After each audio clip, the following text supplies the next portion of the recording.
Hi, I'm Tom D, and in this video I want to show you how to update your documents using Painless script. Let's start. First step is to start Elasticsearch container. So use a command docker run to start Elasticsearch container. Container is started. After a few moments you can set up the password for Elastic user.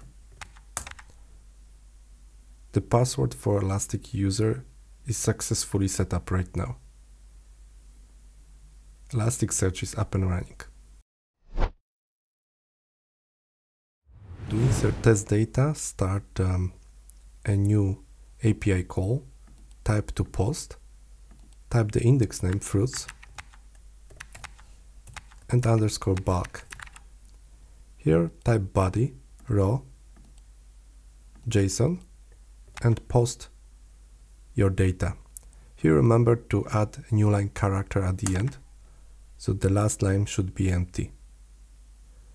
Now you can check the authorization to be basic and put your username and password and send it. You can see that data is inserted in Elasticsearch. You have 3 documents with 3 different IDs, 1, 2, 3. To check that data is loaded properly, you can search that index. Duplicate this tab,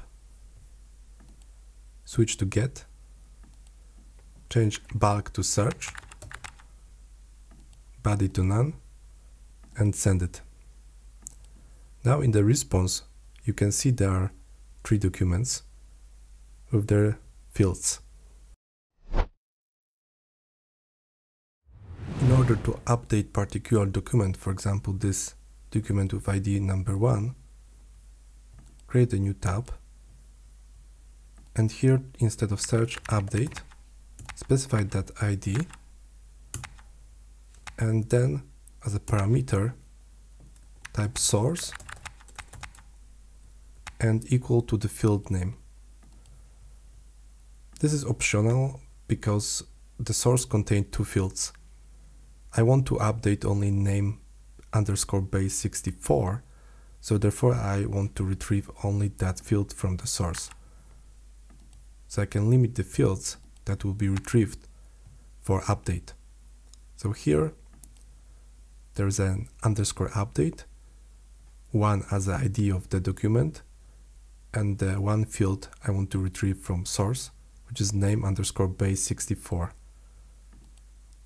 Change request to type post, body to raw, JSON, and specify your script.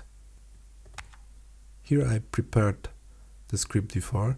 Here's a nice get field API syntax that allows you to get the field from document, and here the name of that field is specified by parameter field, and here there is a name underscore base 64. Here's a default value that will be there if the field is not existing in the document. And here there is a context, source, and the name that is also specified by one of the parameter called target. Therefore, I'm creating a new field over here with the name underscore decoded.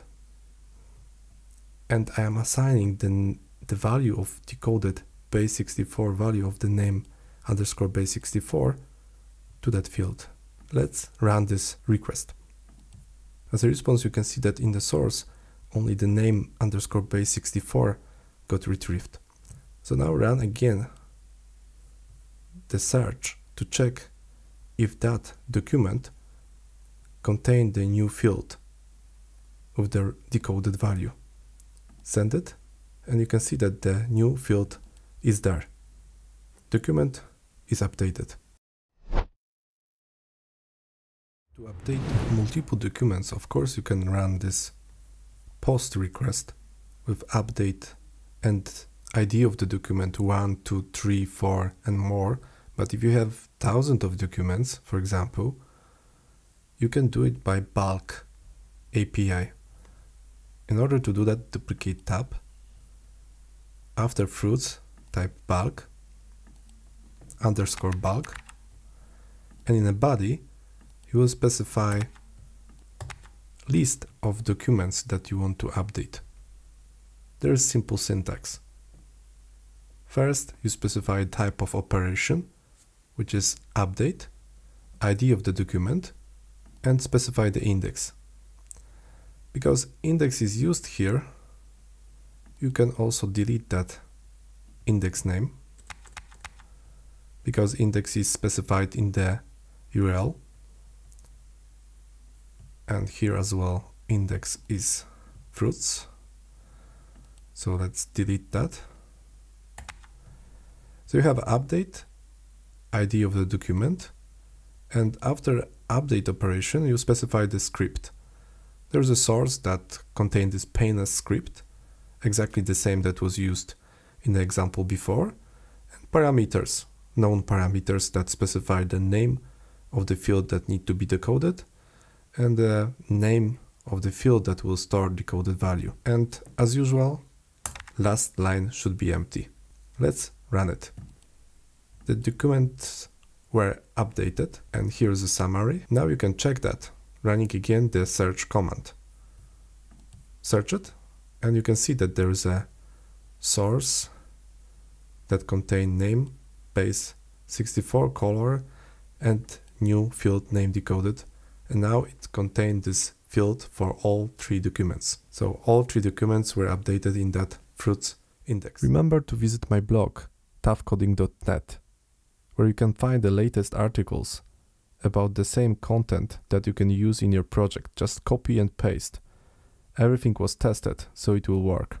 For example, you can learn how to send image through the Elasticsearch using the watcher and the email. Thank you for watching this video. I'm sure that from now you will start using this script to update your documents, to fix the issues that somehow were not predicted when you index the data, and now you need to fix it. If you like this video, please subscribe and you will see more such videos. Have a nice coding. Bye.